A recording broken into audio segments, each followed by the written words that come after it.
Pengenalan. Istilah bebas dan adil menjadi kata-kata keramat yang penting untuk menjelaskan piawan pilihan raya demokratik dan untuk mengukur kejayaan sesuatu pilihan raya. Demokrasi seringkali dikaitkan dengan ideologi barat yang tidak boleh diterima dan diamalkan oleh sesetengah pihak. Hatta ada segelintir golongan yang menolak demokrasi secara total dan ada juga yang menganggapnya sebagai perbuatan menyekutukan Tuhan. Dalam konteks dunia, masa kini khususnya setelah terbinanya konsep negara bangsa, konsep demokrasi ini juga seharusnya difahami dengan makna yang lebih luas dan terbuka. Ulama kontemporari, terutamanya ulama Haraki dan ulama yang menguasai teks dan konteks secara umumnya, menerima demokrasi sebagai salah satu wadah dan saluran untuk melaksanakan Islam sebagai satu gaya hidup. Demokrasi yang selari dengan tuntutan syariat melindungi hak asasi, kebebasan dan keadilan adalah sama sekali tidak bercanggah dengan Islam, malahan ia sangat seiring dengan tuntutan maqasid asy-syariah. Demokrasi ialah suatu bentuk pemerintahan dengan kuasa menggubal undang-undang dan struktur kerajaan ditentukan oleh rakyat. Dalam sistem demokrasi, undang-undang digubal sama ada oleh rakyat atau wakil yang dipilih oleh rakyat. Sebuah negara atau kerajaan yang mengamalkan sistem demokrasi dipanggil negara atau kerajaan yang demokrasi. Demokrasi adalah satu sistem pemerintahan di mana semua orang sebuah negara atau tata negara terlibat dalam membuat keputusan tentang perkara-perkaranya. Lazimnya dengan undi untuk memilih wakil-wakil bagi sebuah parlimen atau perhimpunan serupa. Pilihan raya adalah satu proses demokrasi di mana undian digunakan untuk memilih calon yang sesuai untuk mewakili rakyat di parlimen. Ia merupakan suatu mekanisme demokrasi untuk memilih calon yang sesuai untuk memenuhi jawatan-jawatan penggubal undang-undang, eksekutif, perundangan dan kerajaan tempatan. Terdapat dua jenis pilihan raya, iaitu pilihan raya umum dan pilihan raya kecil. Kaedah atau sistem pilihan raya boleh dikategorikan kepada dua, iaitu perwakilan berkadar dan sistem majoriti. Konsep demokrasi. Demokrasi itu dilihat sebagai sesuatu yang progresif dan dinamik, iaitu sistem yang berpusatkan kepada kuasa rakyat atau al-syab masdar al-sultah, iaitu rakyat adalah sumber kekuasaan bagi menjamin hak-hak dan kebebasan. Dalam konteks demokrasi Islam, ia lebih daripada sekadar hak dan kebebasan, tetapi ia merujuk kepada amanah menegakkan syiar Islam di muka bumi ini. Oleh kerana Islam meletakkan musyawarah sebagai asas atau teras sama ada dalam aspek ekonomi, politik, sosial dan sebagainya. Maka beranggapan bahawa demokrasi yang diamalkan pada waktu ini juga menepati ciri-ciri syura. Ini dalam bentuk yang baru. Dalam erti kata lain, demokrasi yang berstruktur dan bebas ini boleh juga dianggap sebagai proses penginstitutian konsep syura dalam bentuk yang lebih segar, moden dan sesuai dengan waqi' moden. Walaupun diakui bahawa ada segelintir pihak di kalangan gerakan Islam sendiri yang menolak demokrasi, namun menerima konsep demokrasi ini sebagai suatu perkara yang relevan malah menepati kehendak syariah. Prinsip-prinsip demokrasi juga yang bertepatan dengan hak asasi manusia sesungguhnya juga terkandung dalam ajaran Islam seperti al-adlu, iaitu keadilan, musawwah, persamaan, musyawarah, syura dan sebagainya.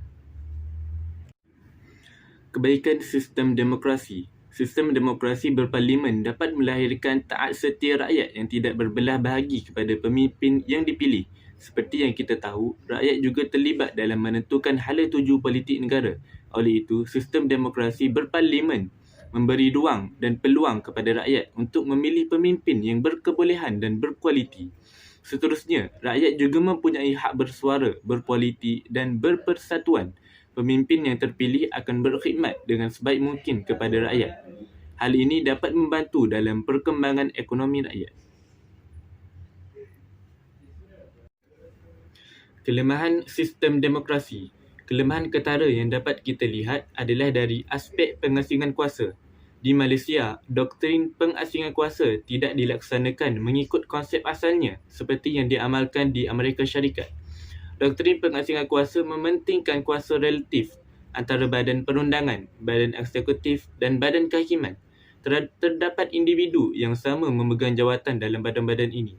Hal ini menyebabkan konsep pengasingan kuasa dan amalan semak dan imbang antara badan-badan tersebut tidak dapat dilakukan secara telus. Fiqh, demokrasi dan pilihan raya.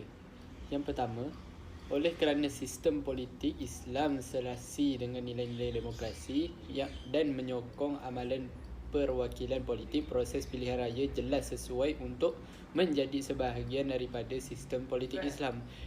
Yang kedua, proses pilihan raya pada masa ini cara yang terbaik untuk memohon prinsip al-adallah, keadilan, asyura, perundingan, al-bai'ah, sumpah setia dan al-khalifah, yakni wazir. Yang ketiga adalah Yusuf Al-Qaradawi mencadangkan bahawa mengikut undang-undang Islam, pengundi perlu memenuhi keperluan asas untuk menjadi saksi yang sah, iaitu bersifat adil, iaitu al-adl. Yang keempat adalah beliau mencadangkan bahawa memandangkan mengundi adalah sama dengan keterangan seorang saksi menurut undang-undang. Para pengundi adalah bertanggungjawab untuk memberi keterangan bagi menyokong calon yang boleh dipercayai dan cekap terhadap yang korup dan tidak berkelayakan. Kita masuk pula kepada fiqh demokrasi dan hubungan dengan bukan Islam. Yang pertama adalah konsep al-ukhuwat al-muwatinun dan al-ukhuwat al-insaniyah yang dianjurkan oleh pemikir kontemporari perlu dijadikan topik perbincangan dan diberikan ruang yang sewajarnya untuk dijadikan satu pendekatan politik yang lebih segar dan berkesan, khususnya dalam mengolah semula konsep ukhuwah dan hubungan dengan bukan Islam.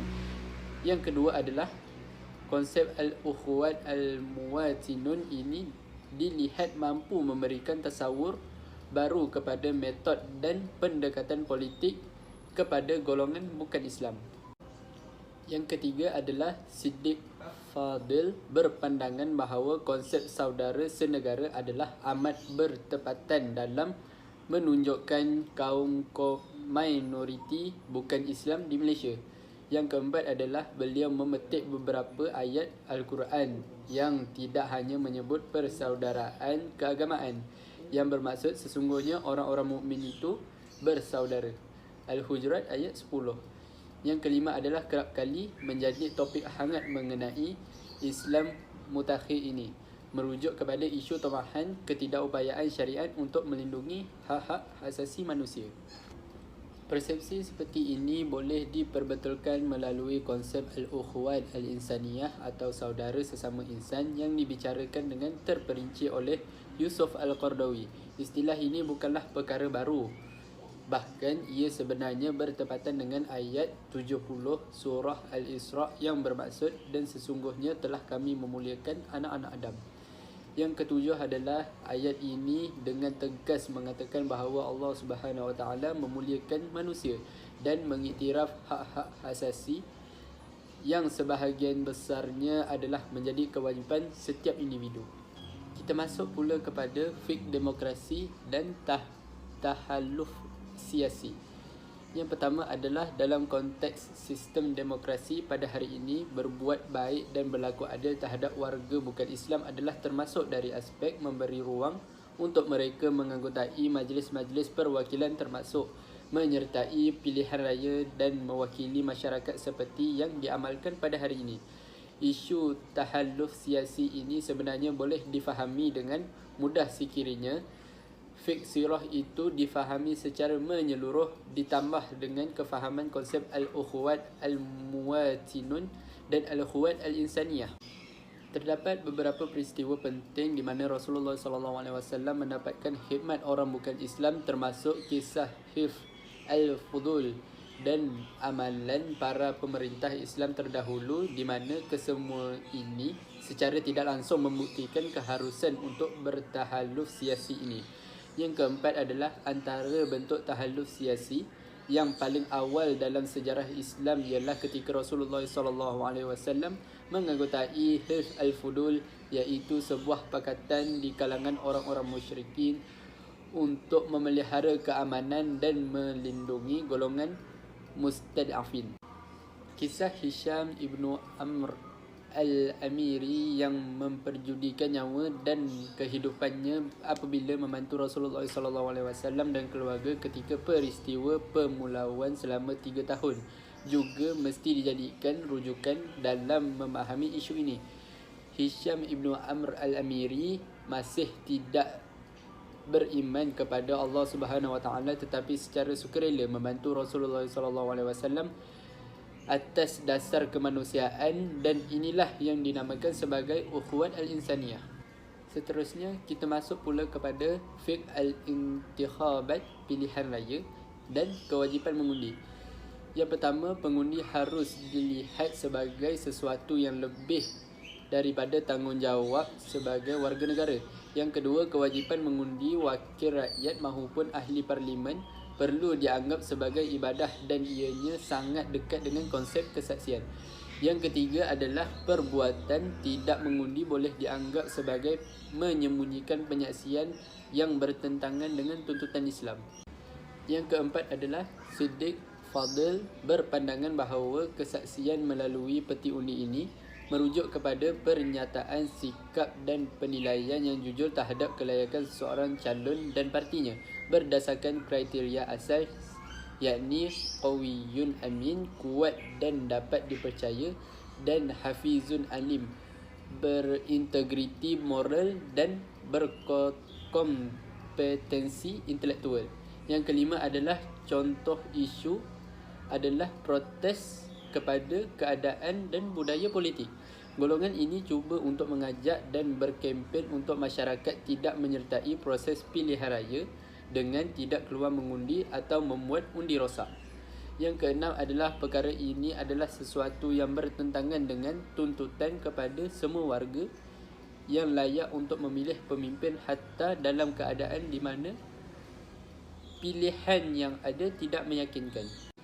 Dalam erti kata lain, konsep akhafu dararain atau mafsadatain dan sad al-darai menurut semua berperanan dalam melaksanakan tuntutan memilih pemimpin ini mengikut kesesuaian dan keadaan semasa. Walaupun ada pandangan yang menggunakan alasan untuk membolehkan tidak mengeluar mengundi dengan merujuk peristiwa di mana terdapat para sahabat seperti Sa'ad bin Abi Waqqas dan Abu Bakrah yang berkecuali dalam konflik antara Saidina Ali dan Muawiyah. Hukum pilihan raya berdasarkan syariat Islam. Yang pertama adalah terdapat perselisihan ulama dalam menentukan hukumnya. Walaupun sebegitu, majoriti ulama meletakkan hukum mengundi sebagai penyaksian, iaitu memberikan saksi bahawa calon yang mengundi tersebut adalah baik dan layak untuk memegang amanah sebagai pemerintah. Yang kedua adalah justru warga negara yang layak mengundi wajib mengundi atas dasar memberikan penyaksian. Jika calon tersebut tidak layak serta tidak amanah, maka ia tidak boleh berkompromi dengannya. Yang ketiga adalah jika calon tersebut amanah dan mampu memikul tanggungjawab pemerintah untuk menjaga agama dan maslahat keduniaan manusia, ia mestilah mengundi calon tersebut. Yang keempat adalah perkara ini disebutkan oleh Al-Imam Al-Syahid pada tahun 1936 sewaktu memutuskan gerakan Islam Ikhwan al-Muslimin untuk memasuki pilihan raya, dan ia menambahkan lagi bahawa mengundi adalah hak bagi semua warga negara, kewajipan yang mesti dilaksanakan. Undi dalam pilihan raya merupakan salah satu penyaksian yang terbesar selain di padang mahsyar. Kesimpulan daripada ini adalah Islam adalah agama yang sesuai sepanjang zaman. Perubahan tempat, masa dan budaya tidak mengubah ajaran Islam. Konsep politik Islam dalam bentuk Al-Quran dan Sunnah dikemukakan secara umum berasaskan beberapa prinsip sejagat seperti keadilan, syura dan lain-lain. Dari sudut amalan demokrasi hari ini, sistem politik Islam telah pun menjadi sebahagian besar konsep dasar demokrasi seperti pemilihan pemimpin berasaskan sokongan popular, pemberian ruang hak berpolitik dan keadilan sejagat sebenarnya memang selari dengan Islam. Bahkan Islam boleh menjadi asas yang bagus untuk membina satu model perjalanan pilihan raya yang bebas dan adil.